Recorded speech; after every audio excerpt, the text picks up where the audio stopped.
Hello बच्चों, मैं Vishal Singh from KJB science easy learning. Okay, तो अगेन स्टार्ट करते हैं एक और रिवीजन।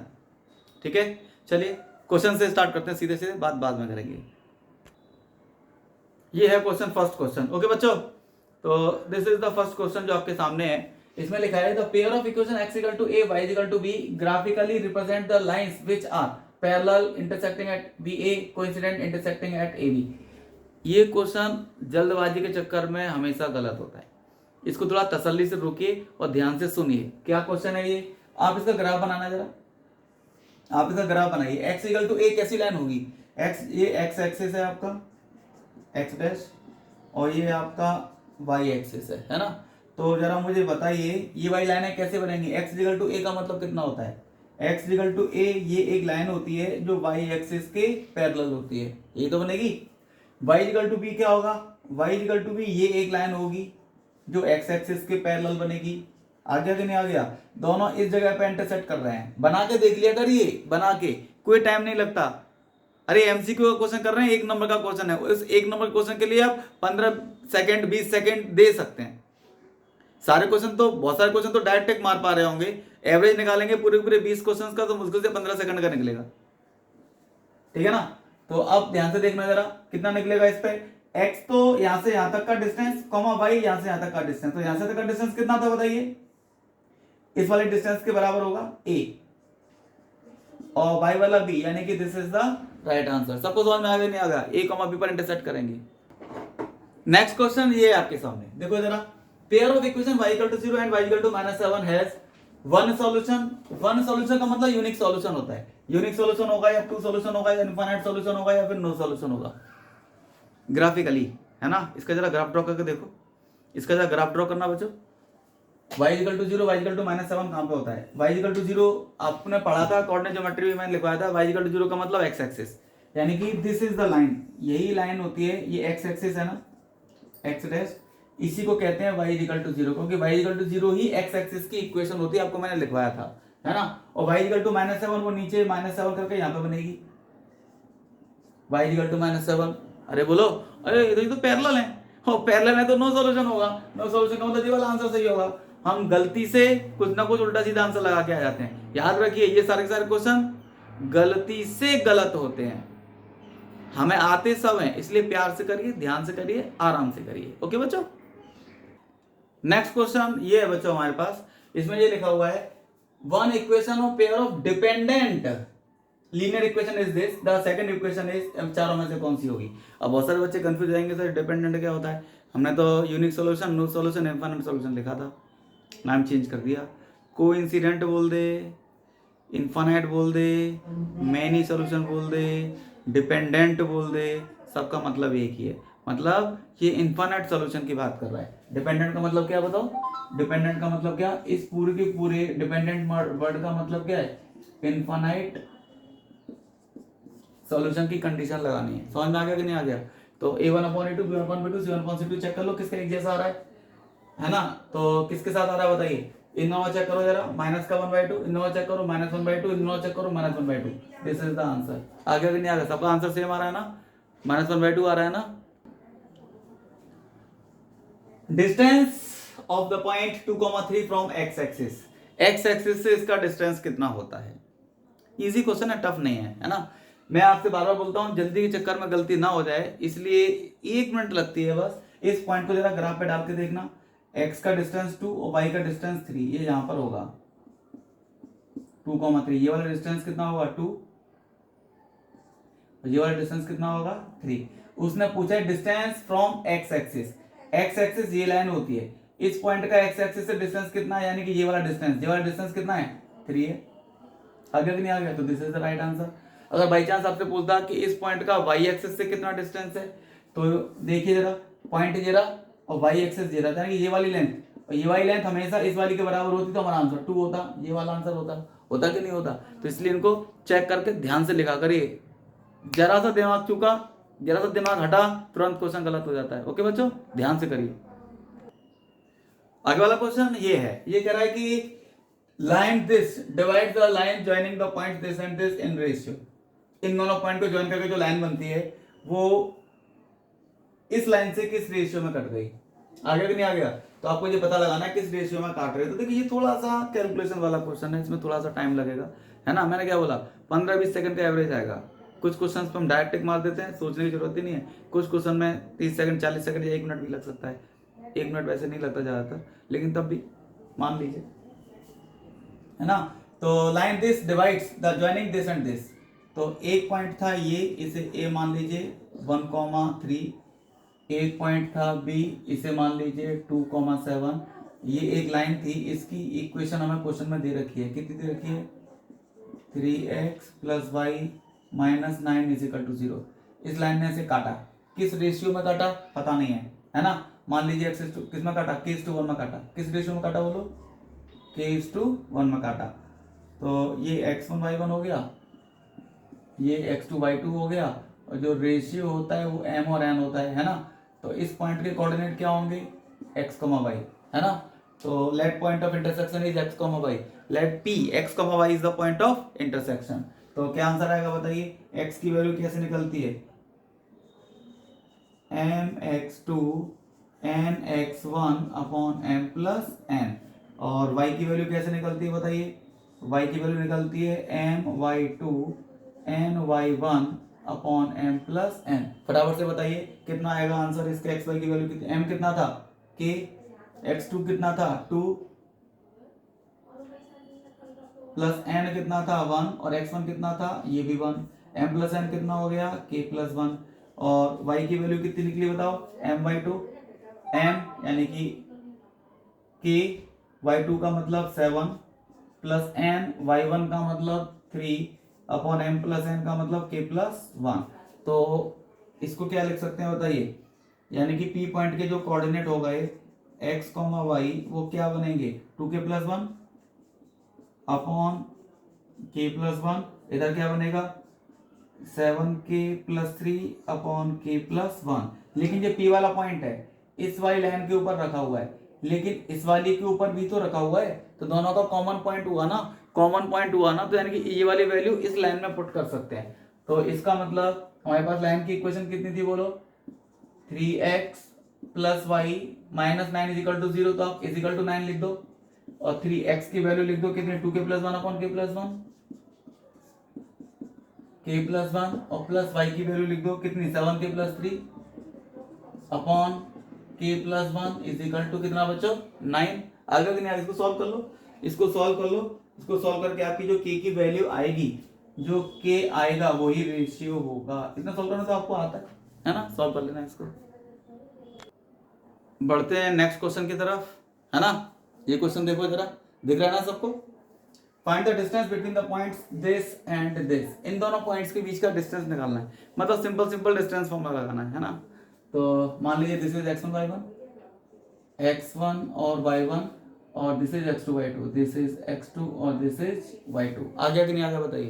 तो डिस्टेंस यानी कि PQ कैसे निकलेगा, PQ कैसे निकलेगा, अंडर रूट के अंदर x2 - x1, x2 - x1 का होल स्क्वायर और y2 - y1 का होल स्क्वायर अंडर रूट के अंदर x2 - x1। x2 कितना था बताइए 0, x1 कितना था a sin phi का whole square, y2 - y1, y2 कितना था माइनस का a cos phi, और y1 कितना था वो 0 था।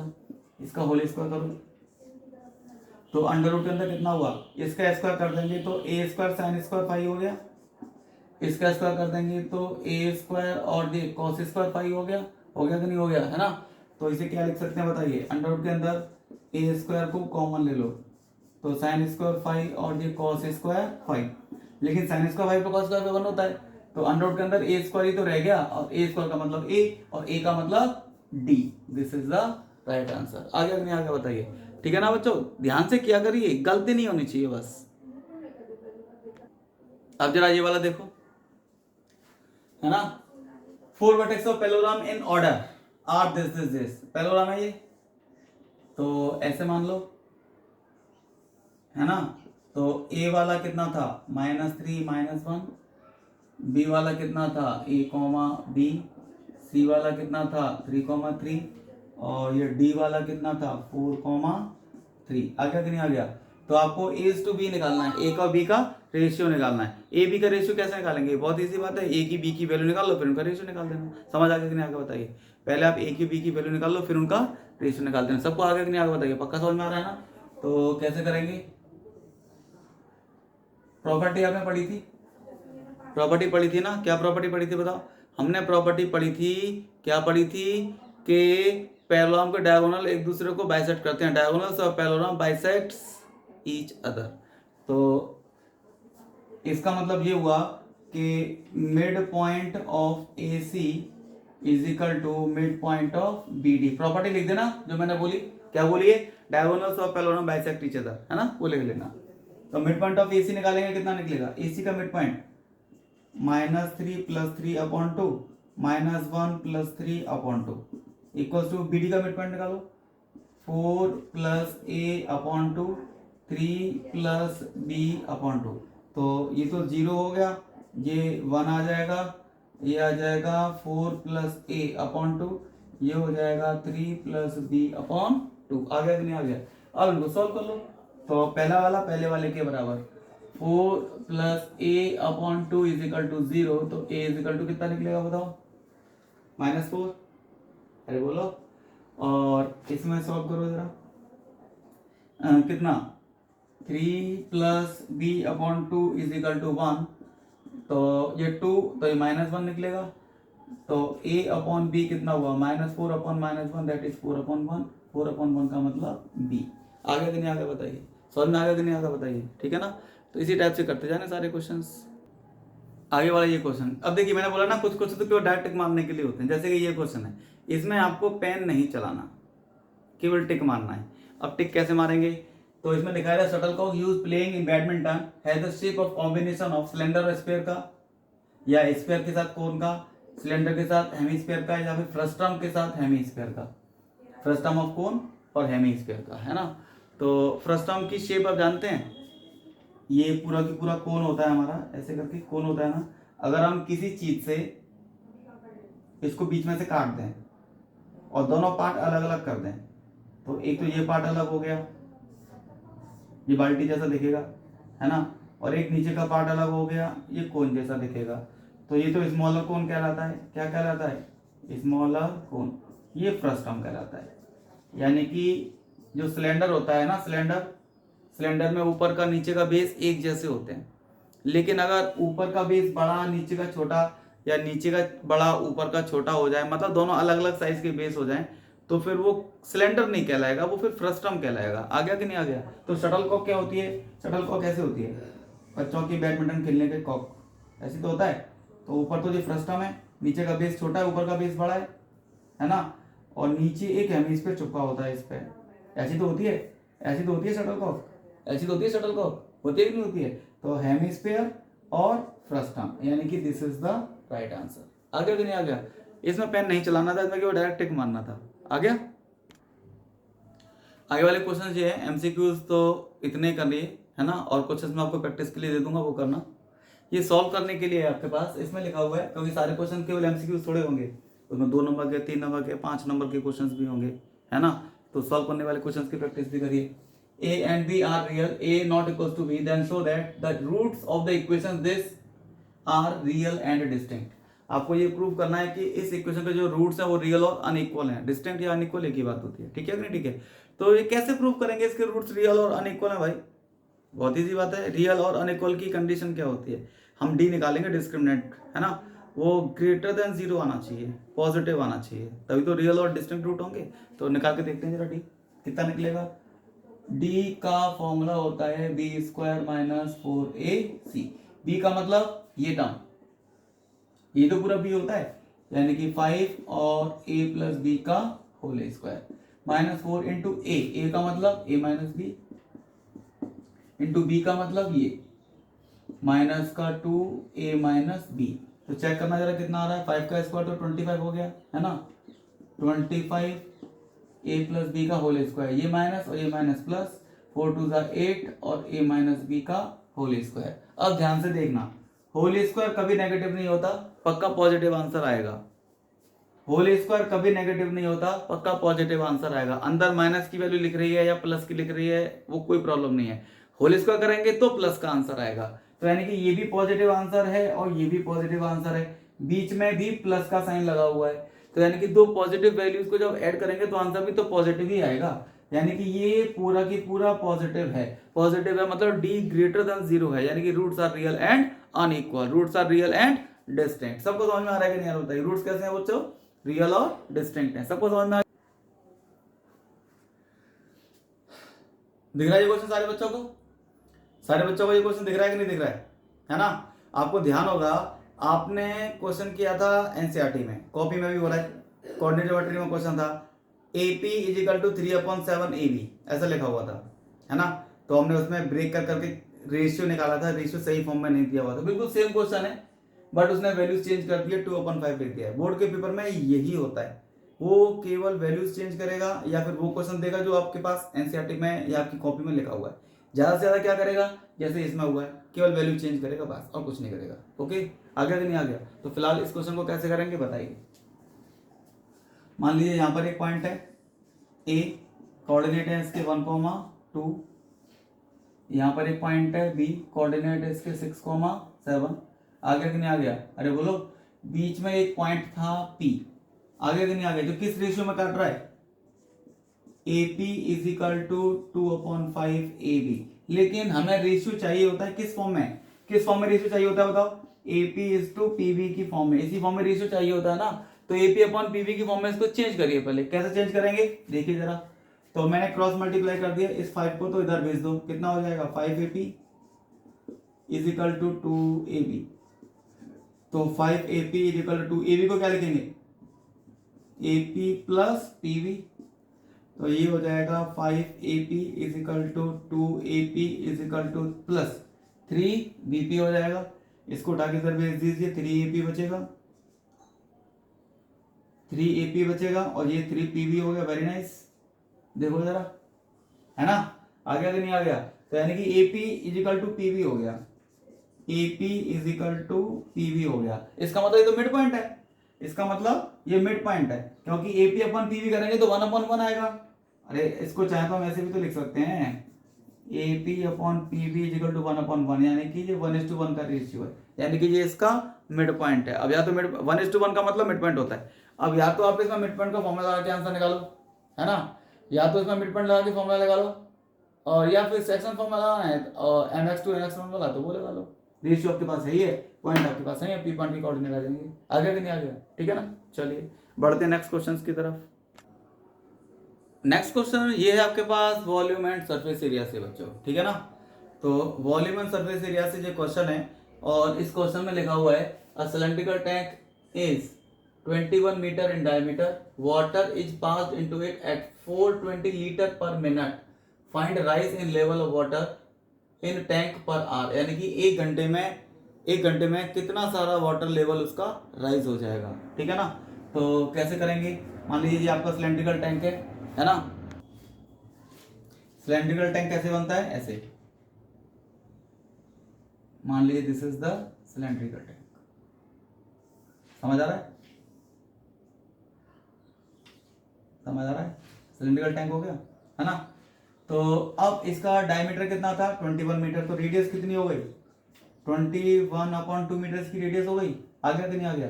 अब हमने इसमें जो पानी डाल रहे थे वो डाल रहे थे 420 लीटर पर मिनट के हिसाब से। तो रेट ऑफ फ्लो कितना था? रेट ऑफ फ्लो कितना था बोलो? 420 लीटर पर मिनट। तो इसका मतलब वॉल्यूम इन 1 आवर, 1 आवर का मतलब तो जानते हैं सारे बच्चे, 60 मिनट होता है ना? 60 मिनट ही तो होता है। तो ध्यान से सुनना, इतने लीटर पर मिनट था, यानी कि 1 मिनट में 420 लीटर है, तो 60 मिनट में यानी कि 1 आवर में कितने लीटर जाएगा? तो आप एक काम करेंगे, 420 इंटू 60 कर देंगे, इतने सारे लीटर पानी जाएगा, इतने सारे लीटर पानी जाएगा 1 घंटे में। आ गया कि नहीं आ गया? तो अब ये कितने मीटर क्यूब हुआ, क्योंकि इसने ये पूछा है कि लेवल कितना राइज होगा, तो लेवल तो मीटर में होता है ना, लेवल को कितना लेवल राइज हुआ है ये हम लीटर में थोड़े निकालेंगे, लीटर में तो वॉल्यूम होता है। आ गया कि नहीं आ गया? तो हमें क्या करना पड़ेगा? इसको चेंज करना पड़ेगा। कैसे चेंज करेंगे? एक यूनिट आपको याद होनी चाहिए। क्या यूनिट होती है बोलिए?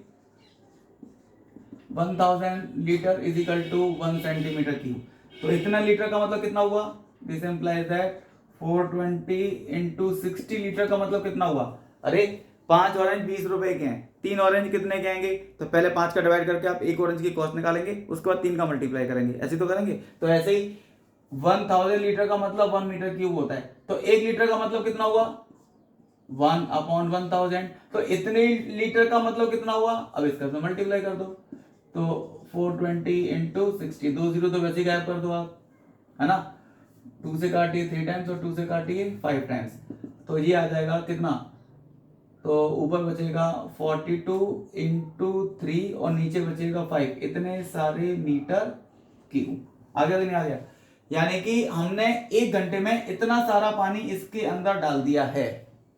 आ गया कि नहीं आ गया। अब रेडियस हमें पता है, रेडियस कितनी थी इसकी ये, तो हाइट कितनी होगी, तो ये वॉल्यूम निकाल दिया ना मैंने, तो वॉल्यूम का फॉर्मूला होता है, कितना होता है बोलिए, पाई आर स्क्वायर एच। तो वॉल्यूम का मतलब 42 इंटू 3/5, पाई का मतलब 22/7, आर का स्क्वायर करिए 21/2 इंटू एच। तो अब इसमें सॉल्व करके आप एच निकाल लेना, दिस इज मीटर में आएगा, मीटर में आएगा, this is the rise in the level of water. सबको समझ में आ गया? हैंड रेज किया करिए सारे के सारे बच्चे, पता होना चाहिए आपको आ रहा है कि नहीं आ रहा है। पक्का सबको आ रहा है ना बच्चों, पक्का ना, पक्का ना। चलिए नेक्स्ट बढ़ते हैं आगे वाले क्वेश्चन की तरफ।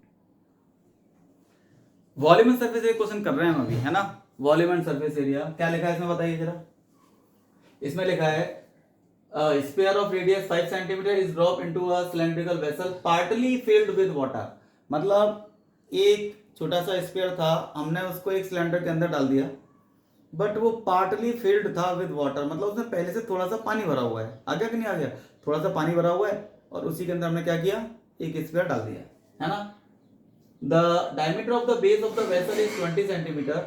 तो जो बेस है वेसल का, अब क्योंकि वो सिलेंडर है, सिलेंडर तो उसका बेस का क्या बताइए, डायमीटर कितना है 20 centimetre. If the sphere completely submerged, अगर हम उस स्पेयर को उसके अंदर पूरा डुबा दें, ऐसा नहीं है कि थोड़ा सा डुबाएं थोड़ा सा ऊपर रखें, पूरा डुबा दिया, कंप्लीटली क्या कर दिया, सबमर्ज कर दिया। Find the rise in level of water.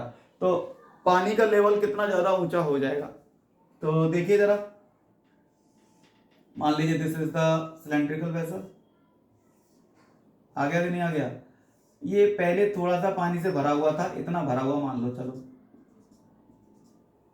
ठीक है ना।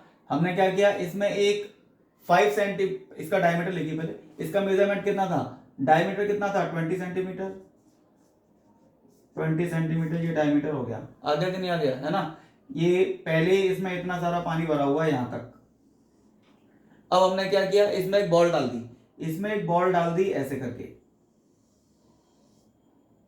एक बॉल डाल दी। इस बॉल की रेडियस कितनी है बताइए, यहां से लेके यहां तक 5 सेंटीमीटर, ठीक है कि नहीं ठीक है। बॉल की रेडियस कितनी है बताइए 5 सेंटीमीटर। इस बॉल को पूरा दबा दिया, पूरा दबा देंगे तो पानी ऊपर पहुंच जाएगा, पानी ऊपर आ जाएगा, यहां तक आ जाएगा, है ना। तो यानी कि इतना इतना पानी इसमें बढ़ गया, इंक्रीज हो गया। काहे की वजह से इंक्रीज हुआ है, बॉल की वजह से, क्योंकि जब बॉल नहीं थी तब पानी यहां पे था, जब बॉल डाल दी तो पानी यहां पर आ गया। तो यानी कि इतना पार्ट जो इंक्रीज हुआ है ये केवल बॉल की वजह से हुआ है। आ गया कि नहीं आ गया, यानी कि इतना सारा ये पार्ट है, ये बॉल के वॉल्यूम के इक्वल होगा। अच्छा चलिए एक जीके का क्वेश्चन बताइए, इस दुनिया में सबसे पहले वॉल्यूम एंड सरफेस एरिया किसने पढ़ा, बताओ। अबे कौए ने पढ़ा, कौए ने पढ़ा था ना, पानी में पत्थर डालता जा रहा था, पानी ऊपर आता जा रहा था, तो उसी ने तो डिस्कवर किया था सब कुछ। हमें कैसे पता चला पानी डालने, बॉल डालने से पानी ऊपर आ जाएगा, कौए ने तो सिखाया था। आगे कि नहीं आगे बताइए। तो हमने क्या किया, बॉल डाली, पानी इतना ऊपर आ गया, तो इंक्रीज कितना हुआ है, केवल इतना पार्ट जो इंक्रीज हुआ है ये बॉल की वजह से हुआ है। तो यानी कि एक तरह से मान लो, अगर मैं इसे गायब कर दूं यहां से इतना इतना, अगर मैं इसे इतना इतना गायब कर दूं, है ना, इतना इतना गायब कर दूं, तो ये वाला जो पार्ट है, एक छोटा सा सिलेंडर है ना, ये एक छोटा सा सिलेंडर है ना, ये इस सिलेंडर का जो वॉल्यूम है वो बॉल के वॉल्यूम के बराबर होगा, होगा कि नहीं होगा। तो volume of ball equal to volume of this छोटा सिलेंडर। तो वॉल्यूम ऑफ बॉल कैसे निकालेंगे, 4/3 pi r cube is equal to volume of cylinder कैसे निकालेंगे, पाई आर स्क्वायर एच, है ना। तो 4/3 पाई का मतलब 22/7 आर क्यूब। रेडियस कितनी थी बॉल की 5, तो 5 इंटू 5 इंटू 5 है ना। और अब क्या करेंगे बताइए, पाई का मतलब 22/7, चाहो तो पाई से पाई को यहीं पर काट दो, पाई को 22/7 लेने की क्या जरूरत है ना, वैसे ही कट जाएगा वो, है ना। 4/3 आर क्यूब और यहाँ पर आर स्क्वायर। आर किसकी है, सिलेंडर की। सिलेंडर की कितनी होगी 10, 10 इंटू 10 इंटू एच। अब एच निकालना है तो इन दोनों को उठा के यहाँ डिवाइड में भेज दो, आपका आंसर आ जाएगा। इतना सारा हाइट राइज हो जाएगी। आगे तो नहीं आगे बताइए, ठीक है ना, निकाल लिया करिए, आ जाएगा आपको। आगे वाला क्वेश्चन ये है आपके सामने, 168 कोन्स ऑफ डायमीटर इतना एंड हाइट ये 6 centimetre are melted to form a hemisphere. इतने सारे कोन्स को मेल्ट करके हमने एक स्फीयर बना दिया, तो हमें उस स्फीयर की रेडियस निकालनी है, उसके बाद टोटल सरफेस एरिया निकालना है। हेमिस्फीयर है ये, आगे कि नहीं आ गया, अरे बोलिए। तो इसका मतलब छोटे छोटे 168 कोन्स, ये कोन है इंटू 168 कोन को मेल्ट करूंगा तो एक बड़ा सा हेमिस्फीयर बनेगा ऐसे करके। आगे भी नहीं आ गया, बड़ा सा हेमिस्फीयर बनेगा। तो आपको इसकी रेडियस निकालनी है कितनी होगी, और जब रेडियस आ जाए फिर उसका टोटल सरफेस एरिया निकालो, है ना। तो इसके लिए हाइट कितनी है h मान लो, रेडियस कितनी है r मान लो। आगे कि नहीं आ गया, आगे कि नहीं आ गया, बोलो आ रहा है कि नहीं आ रहा है, पक्का आ रहा है ना। तो अब क्या करेंगे, देखिए volume of 168 cones is equal to volume of hemisphere. बात समझ में आ रही है कि नहीं आ रही है। तो 168 कोन्स का वॉल्यूम कैसे निकालते हैं, एक का निकाल के 168 का मल्टीप्लाई कर दो। तो एक का कैसे निकलता है 1/3 पाई आर स्क्वायर एच, और हेमिस्फीयर का कितना होगा 2/3 pi r cube, 2/3 pi r cube. इसके लिए रेडियस हमने छोटा सिंबल यूज किया है, इसके लिए हमने बड़ा सिंबल यूज किया है। देखो यहाँ पे, क्योंकि दोनों की रेडियस बराबर थोड़ी होगी, किसी की कम होगी, किसी की ज्यादा होगी, किसी की छोटी होगी, किसी की बड़ी होगी। आगे कि नहीं आ गया समझ में, है ना। तो कैसे करेंगे, देखिए पाई से तो पाई को उड़ा लो सबसे पहले, है ना। तो ये कितनी बार कटेगा, 3 से काटो, 3 5 जा और 3 6 जा, अरे बोलो तो कितना बचा 56 इंटू आर स्क्वायर। आर कितना था इसका कोन का, देखिए डायमीटर 7 है तो रेडियस 7/2 हो गया ना। तो 7/2 इंटू 7/2 इंटू हाइट कितनी थी, हाइट 6 थी, तो यहाँ पर 6 लिख दो, is equal to 2/3 r cube. बात समझ में आ रही है कि नहीं आ रही है बताइए, है ना। तो इसको काट पीट के इसमें से आर निकाल लो, आर जब आ जाएगा तो फिर आप टोटल सरफेस एरिया निकालेंगे। कौन बताएगा टोटल सरफेस एरिया का फॉर्मूला, किस किस को याद है टोटल सरफेस एरिया का फॉर्मूला, भाई साहब हेमिस्फीयर है ये चाचाओ, हाथ को उठा दिया करे जिसको आ रहा है, फालतू मत बैठिए भाई साहब, मन लगाकर करिए, मन लगा पा रहे हैं बहुत अच्छी बात है ना। टोटल सरफेस एरिया का फॉर्मूला 3 पाई आर स्क्वायर। आ गया कि नहीं आ गया, सॉल्व कर लेंगे आंसर आ जाएगा। आ गया कि नहीं आ गया, इतना काम तो आपको आता है कि नहीं आता बताइए। नेक्स्ट क्वेश्चन ये है आपके लिए, ढूंढ के ला रहा हूँ हर जगह से, वॉल्यूम से मिल जाए, क्वाड्रेटिक से मिल जाए, लीनियर से मिल जाए, कोऑर्डिनेट से मिल जाए, कहीं से भी मिल जाए, ओके करते जाइए बस। जो भी डिफरेंट क्वेश्चन लगेगा, जो अच्छा क्वेश्चन लगेगा वो आपके लिए मैं लेके आ रहा हूँ, ओके बच्चों। A train travel at a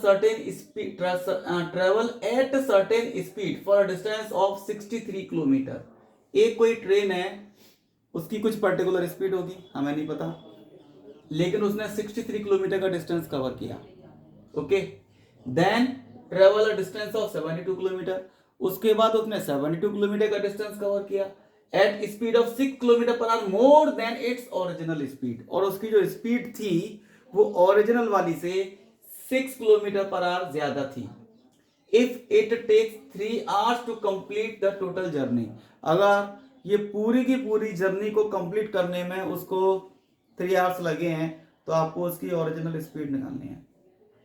हमने ये सारे क्वेश्चंस किए हुए हैं, बट प्रॉब्लम क्या है, मैं बोलता हूँ ना, कभी कभी हमारी खुद की मम्मी इतना सारा मेकअप करके हमारे सामने आती हैं, हम पहचान ही नहीं पाते हमारी मम्मी पड़ोसी की, है कि नहीं है। तो इसलिए ये वही क्वेश्चन है जो हमने किए हैं, बट इसने इतना सारा चेंज किया है ना कि आपको समझ में नहीं आएगा कि हमने किया है कि नहीं किया। सेम वही क्वेश्चन है, ट्रेन वाले होते थे ना, 5 किलोमीटर पर आवर स्पीड को बढ़ा दिया इतना टाइम लगा, इतनी स्पीड को कम कर दिया इतना ज्यादा टाइम लग गया, सेम क्वेश्चन है कि नहीं है। बट इसने इंक्रीज या डिक्रीज नहीं किया, इसने अलग अलग टाइम पर दो निकाल दिए हैं। तो ध्यान से देखिए जरा, लेट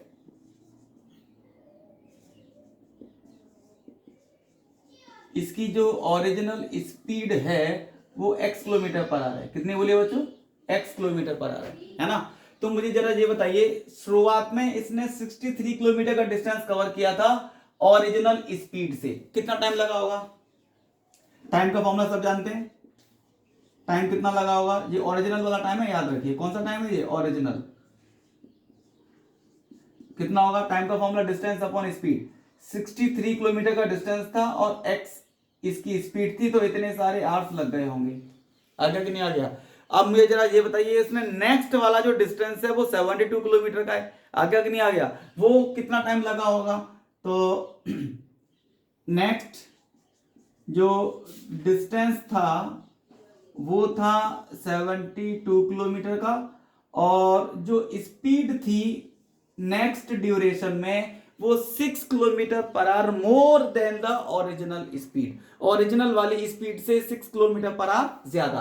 तो ओरिजिनल वाली कितनी थी? x, इसमें 6 और इंक्रीज कर दो तो 6 plus x kilometre per hour. This is the speed for the next duration. आ गया कि नहीं आ गया बताइए? यही तो होगी। अब फिर सेम कंडीशन, डिस्टेंस आपके पास है ये, स्पीड आपके पास है, टाइम कितना लगेगा? टाइम कितना लगेगा? डिस्टेंस अपॉन स्पीड, इतने सारे आवर्स लगेंगे। लेकिन क्वेश्चन ने क्या बोला? क्वेश्चन ने क्या बोला? सारा की सारा time for the whole journey, for the total journey, जो टोटल टाइम है वो 3 आवर्स का है। तो इसका मतलब जो ओरिजिनल टाइम लगा था 63 अपॉन एक्स, और जो बाद में टाइम लगा 72 अपॉन एक्स प्लस 6, ये सारा का सारा टाइम कितना होगा बताइए? 3 आवर्स के बराबर होगा। अब यहां से आगे तो आपको पता है कहां जाना है ना? तो यहां से आगे तो पहुंच जाएंगे अपने आप, सबको पता है ना। एलसीएम लेना है, क्वाड्रेटिक नहीं है, मेल्टन स्प्लिट करना है, आंसर लाना है। ओके ओके ओके बच्चों, तो very very all the best आपके एग्जाम के लिए, आपके बोर्ड्स के लिए। बहुत ढंग से करिए, कोई प्रॉब्लम है तुरंत मुझे बताइए, है ना। मैं आपके लिए हमेशा तैयार हूं, every time ever ready. Ever ready का मतलब सिर्फ बैटरी का नाम नहीं ले रहा, कोई बैटरी नहीं हूं मैं, बट आपके लिए हमेशा रेडी हूं। आप जब चाहे जब क्वेश्चन पूछ सकते हैं, मॉर्निंग, इवनिंग, नून, नाइट, किसी भी time. Okay, bye, all the best, good night.